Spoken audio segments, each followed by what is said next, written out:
Hello, everyone, and welcome back to the world's best investing podcast. And my main conclusion is that my original assessment of the company was wrong. As a result, the company has essentially gone nowhere. Of course, the limitation can be solved by essentially creating a portfolio of companies which you think are extraordinary in nature. But if in the interim the founder fails to be focused and execute, then the thesis doesn't work. Scenario where you have the company now producing cash, again, both cash from operations and free cash flow per share. And if that happens, then much of that is going to accrete to the bottom line. See if you were wrong and sort of iterate on that. I think it remains underestimated to what extent the whole of the US is optimized to produce success stories like we've seen. So this company now produces cash.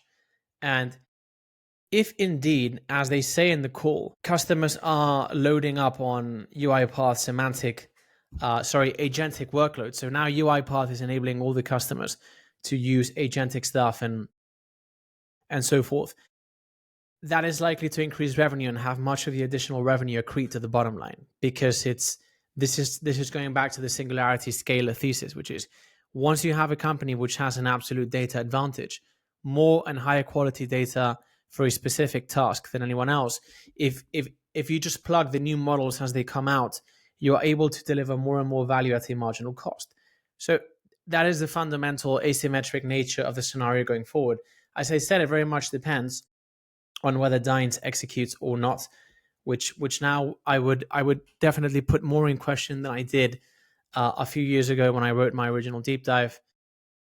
They've launched a number of things in Q2 fiscal year 2026, which I think are a good step forward, and definitely the focus does seem to be back. So if you take the earnings call at face value and assume that everything they are saying they are doing, they have quite a bit of innovation. So they launched UiPath Maestro. I don't know how to pronounce that in English, funnily enough. Maestro. How would you guys pronounce it? Anyways, so it's basically a platform that enables customers to put everything together.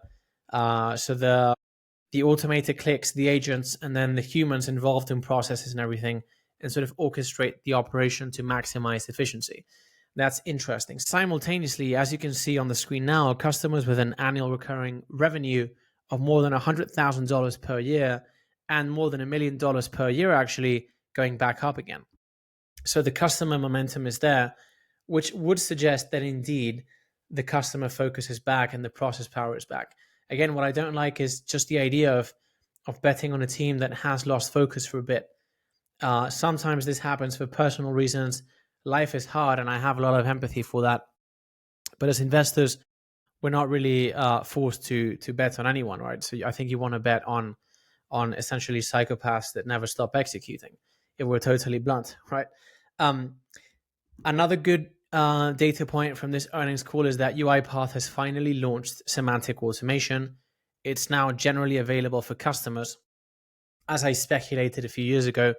And it's called IXP. I don't know what it stands for, but they said they've now launched IXP capabilities, which quote unquote help customers unlock unstructured information and turn complex documents into actionable data. So that is one part of the original thesis, which could now materialize. And then, as I said, there are many data points which suggest that this company generally is now once again innovating. They launched UiPath Data Fabric, which is a unified data fabric, which apparently is going to enable customers to put all the relevant data, have it in an organized, very neat way, kind of like an ontology, and just plug all of that data into agents.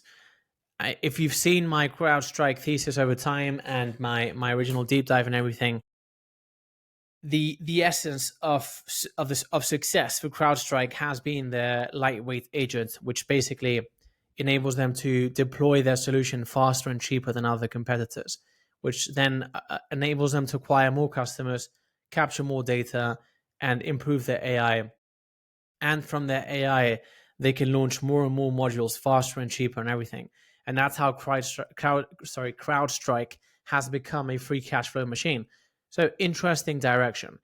The thing I didn't like quantitatively is that dollar-based net retention came in at 115% a year ago in Q2 fiscal year 2025 and 110% in Q4, so two quarters later, fiscal year 2025. And then in this last quarter, it came in at 108%. According to COO Ashim Gupta, this metric is now quote unquote stabilized. But again, what weight do you assign to that term, that remark from a management team that has to date seemingly lost a little bit of focus? I'm not taking that comment as much at face value as I would from other management teams like, say, Duolingo, HIMS, Spotify, and so forth. So it's a little bit of a mixed bag. The thesis is not dead. These guys definitely did some great work, some world-class work to put themselves in the position in which they were in around 2021. Since then, actually, the company produces a lot more cash. Revenue is up quite meaningfully, as I showed on the graph. Now, assuming David Dines now gets back to work in the previous mode in which he was in, success, I would say, is reasonably likely, enough for me to continue evaluating the thesis, because trading at just over 4 times sales, this is a fairly asymmetric scenario. And indeed, even the hypothesis that I laid out initially, which is essentially this company scaling much quicker than other companies that have clunkier deployment processes and solutions that are harder to install and scale and everything. Over the long term, I do believe that the odds of UiPath acquiring some sort of distribution advantage and presenting a little bit of an innovator's dilemma to, at the moment, higher quality competitors, is the odds of that happening are above 0. I'm not betting any money just yet on this, as I wasn't back in the day, but it's very interesting to have seen key man risk materialize, and it's going to be interesting to see what happens once a management team loses focus like that, whether the focus can be regained and how does the market price that in and everything. But as I said, as an investor right now, I'm not compelled to be investing in this company, even though I do appreciate the symmetric nature of the setup now, just because I think you have potentially much more focused management teams with no track record of, I don't want to use this term, but maybe a little bit slacking off, just a tiny bit. And again, I say this with a lot of respect because I know how hard this is. But that's kind of my take. I don't know if there's anything else today that I should be mentioning. I believe that's basically my write-up. You guys have the written form in the blog as always. So takeaways: key man risk is real. It's inevitable when you bet on founder-led companies in highly competitive marketplaces. When it materializes, it's not cool. Shareholders haven't done very well in this company, and then I believe I think it's quite important to bet on American innovation broadly over innovation from any other country, because it's just not innovation to the degree that it's produced in America. So credits to our American friends, and generally thank you guys for doing what you do. You make everything possible for everyone else, the rest of us.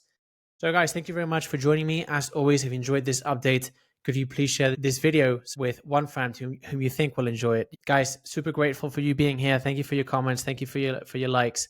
Thank you for subscribing. Stay in touch and see you next time.